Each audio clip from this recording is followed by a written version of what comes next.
Hey y'all, welcome to Nat Grace Revelations. This is Tarot Tia. This is a reading for Leo. Let's see what's going on. I'm accepting personals. A link to the website is in the description. Keep hearing tomato. But whatever is going on here, tomato is not a factor because these are not the same energies. These are not comparable energies, but they want to be comparable. But in reality, they're gaslighting people into believing that they are the same. They're on the same frequency. Excuse me, y'all, on the same page. But this is a liar. This is a fraud. This is a phony. This is somebody pretending to have some type of like intellect, but they're really a dunce. You know what I mean? Don't believe the hype in this situation. Like, they can talk a good game, but this energy is not going to like be responsible, mature. They don't know how to talk to people respectfully. They still think like a kid, but it feels like it's because they're an airhead. Like something is happening where they're not very intelligent, y'all. But they look silly, they look fun, they look enjoyable. You know, they just don't look very smart. So it's coming across to me as if there's this very childlike energy that's gonna come in. Feels some good news is coming in too, Leo.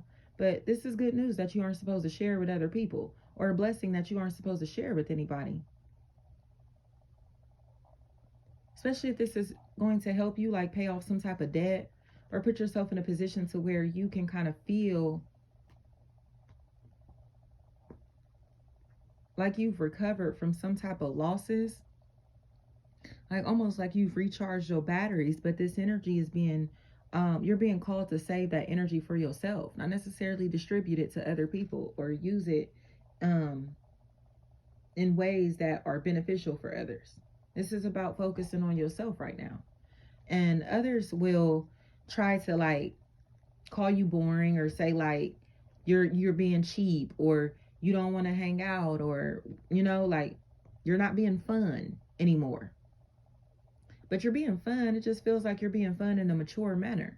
Or whoever this is has to make some type of transition from like this very childlike state, like to where they still enjoy reckless behaviors of their childhood and shift into a more mature energy, you know?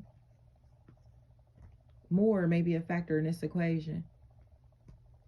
But this individual is in a third party relationship. There's triangulation that's here. And it feels like that's why this feels like a childlike energy, because the person still chases like sex, money, hoes, cars, clothes. That type of stuff is still appealing to them, you know? So I don't think that they're ready to grow up. They still like this lifestyle. So they would have to be with somebody who's okay with them dating multiple people, um, having multi-party sexual connections, um, who's okay with them being on the go all the time. Um, they'll have to accept this person and their lifestyle. And it feels like there's someone who's afraid that this is becoming their reality. Like they can either accept that this person dates multiple people and they can be one of their options, or let this situation go and find who or what truly makes them happy. And they're starting to kind of like lose sight of themselves trying to get somebody's approval or validation. And it's like they'll keep chasing this high because this person knows how to feed them. You know what I mean? So say like,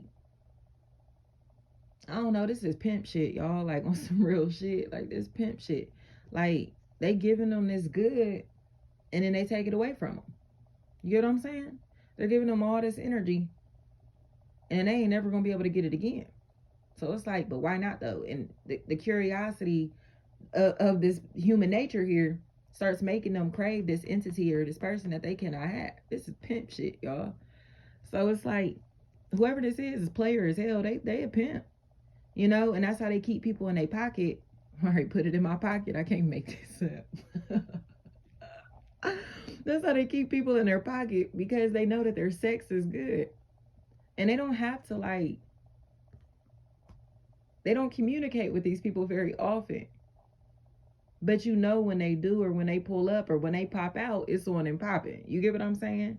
So this is like the person that you always keep tucked in your pocket, because it's like not old faithful, old reliable.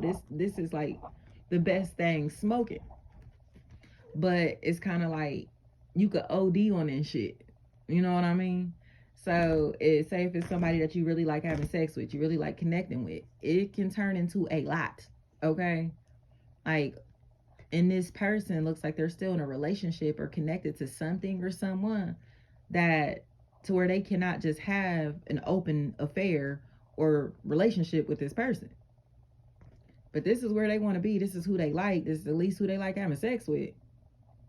But they feel attached to something or someone that they have a lot of drama and conflict with. Okay?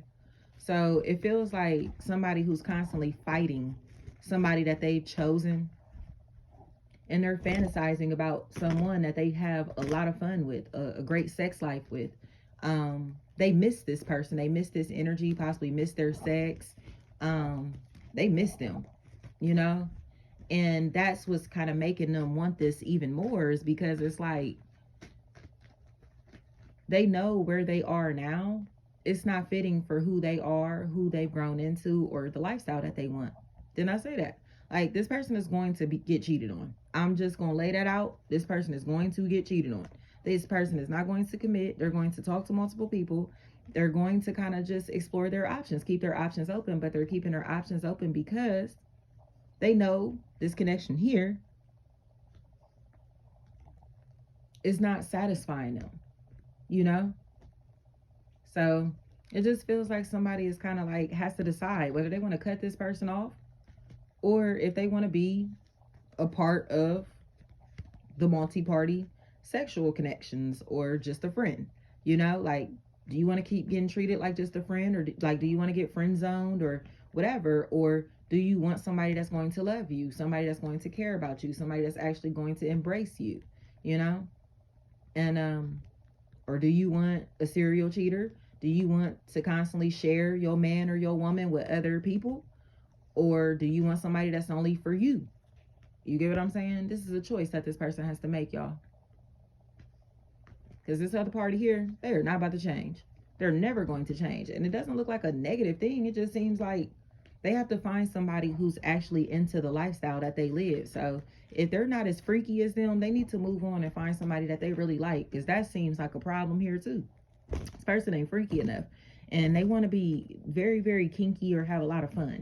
And they found like a prude or somebody that's like you know what I mean? And it's like this energy, ain't no boundaries, ain't no limits with this person.